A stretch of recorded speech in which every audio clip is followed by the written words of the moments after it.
For this project, we had to find the area of Texas. We started off by cutting Texas into multiple shapes that we have learned the area for. We used multiple triangles, a rectangle, 2 trapezoids, and 2 kites. All right, we started with the proportion half an inch is equal to 100 miles. And when we measured the paper's base, we got 0.9 inches, and the height was 1.8 inches.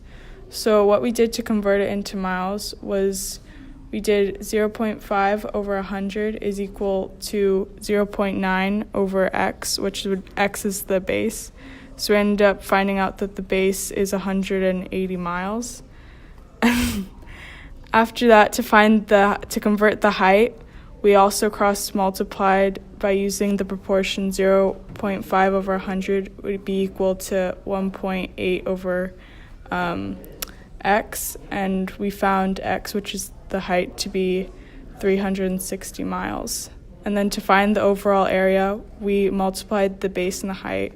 So we multiplied 180 miles times 360 miles and got 64,800 miles squared for area 1. First, we use the proportion 0.5 inches equals 100 miles. To find the area of the triangle, I use the formula 1/2 base times height. The base was 0.7 inches, so I used the proportion 0.5 over 100 equals 0.7 over x. Using that proportion, I found that the base was 140 miles. Next, I used height, which was 0.42 inches. I used the same proportion, 0.5 over 100 equals 0.42 over x. I found that the height was 84 miles. Next, I plugged those in to my area formula, and I got area equals 1/2 times 140 times 84. I found that the area was 5,880 square miles. I measured the base, which is 1.75 inches, and then I put into the proportion of 0.5 inches over 100 miles, which then equals 350 miles.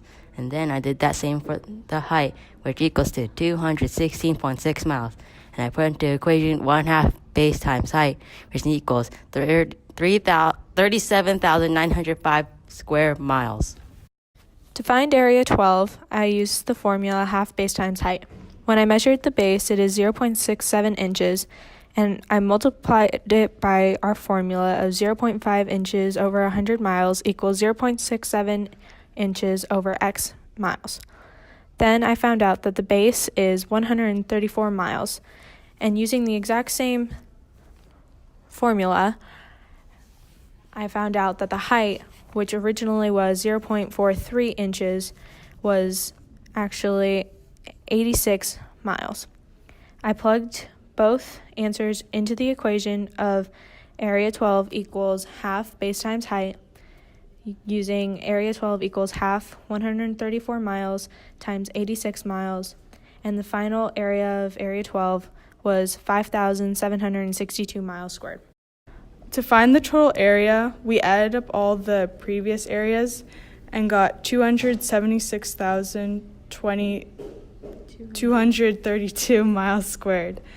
To find our total accuracy, we decided to find the percentage increase. So we subtracted the actual size of Texas from our total area. So we ended up getting 7,626.1548 as the difference. And then to find the percentage of increase, we divided 7,628.1548 over 268,597, and we ended up getting 0.0284, and then we multiplied that by 100 to get our percentage increase of 2.84%.